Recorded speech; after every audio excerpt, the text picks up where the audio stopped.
Diktatur von Kenan Evren. Damals im Diyarbakır-Gefängnis eine kurdische politische Vertreter, Mazlum Doğan, hat einen neuen Slogan geändert. Widerstand, das Kurdisch, Berfulan Jiane. Das bedeutet, Widerstand ist Leben. Wenn der Staat versucht, mit unserem Lebens uns unterdrücken, wir werden mit unserem Lebens Widerstand leisten. Der Mazlum Doğan hat 21. März 1992 einen großen Widerstand gegen die Kolonialisten, gegen den Militärputsch gemacht.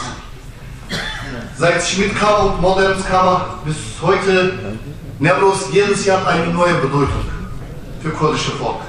Dieses Jahr der kurdische Volk sagt Azadi, Azadi. Freiheit und Freiheit. Der Parole von dieses Jahr in Nordkurdistan, Freiheit und Freiheit für kurdische Volk und Gleichrecht für kurdische Volk und alle anderen Menschen im Osten.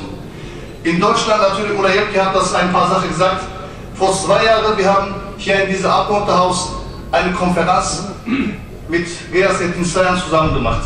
Unser Titel war Anerkennung der kurdischen Identität hier in Deutschland. Als wir kommen, wir haben vorgestern in unserer großen Demonstration oder großen Newroz-Fest in Düsseldorf, wir haben eine neue Kampagne gestartet.